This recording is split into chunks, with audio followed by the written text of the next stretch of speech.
Tales of the Caballos by William H. White. Part 3, Chapter 1, Wells Hoveride. Author's note. In Part 3, I have tried to include the more noteworthy personalities and events that shaped the mountain just before and after the beginning of law and order on the Caballo Mountains.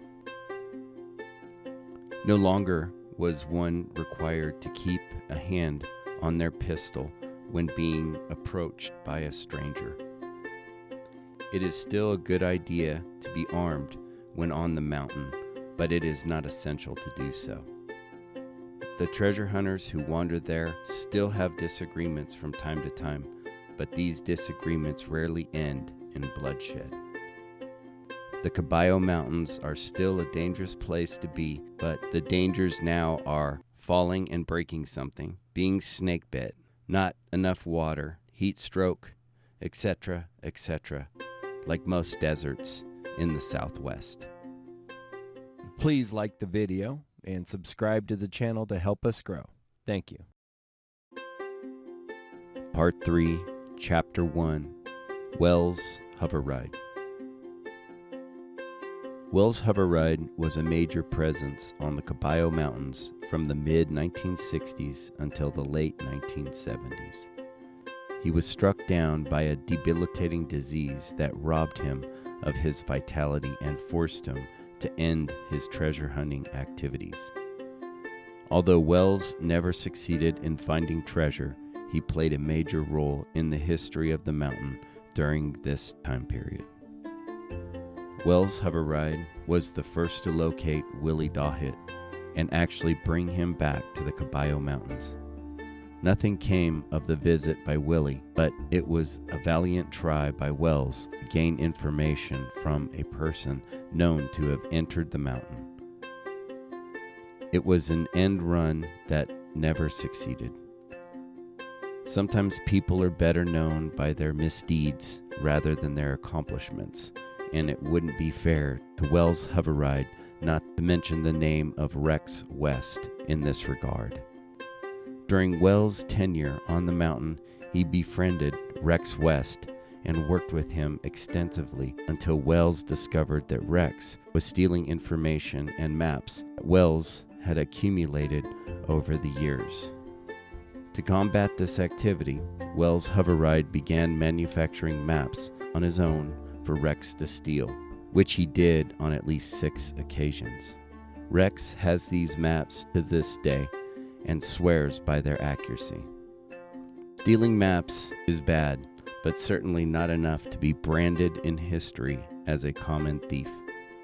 To this day, Rex will tell anyone capable of fogging a mirror about his last experience with Willie Doughit and Wells Hoveride. This is what Rex will be known for long after his bones are laid to rest.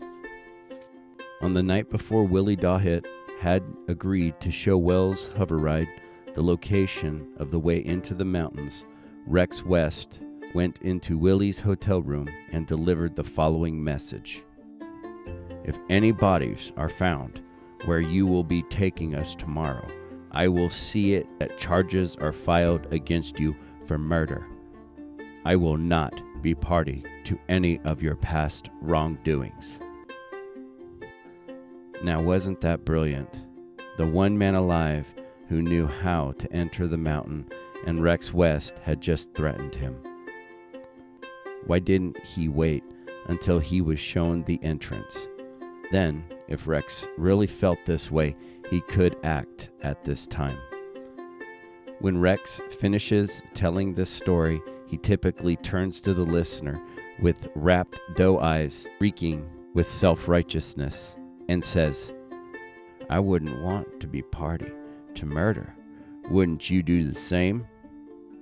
When he relayed this story to this author, I could only stare at him with disbelief.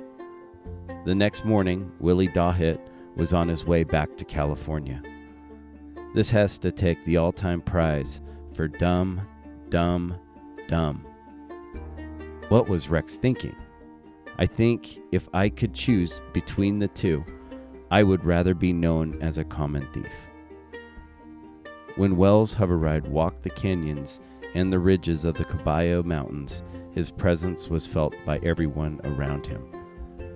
The one thing that Wells will be remembered by most is the incident concerning burning rubber tires. Although it was a brilliantly conceived plan, it failed because one detail had been overlooked. Wells Hoveride, in his attempt to locate the hidden entrances into the mountain, burned some rubber tires inside the entrance of a natural cavern.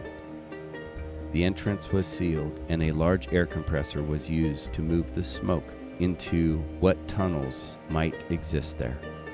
The plan was brilliant, but it failed.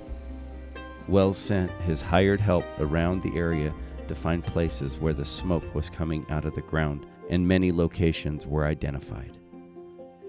The next day, Wells gathered his troops and asked them to show him the places they had found.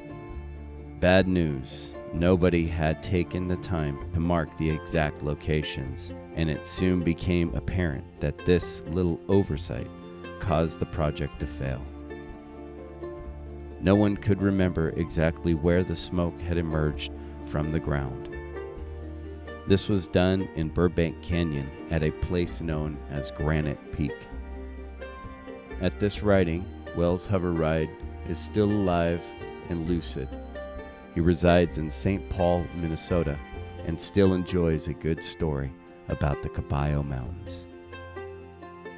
Up next is Part 3, Chapter 2, John Vance.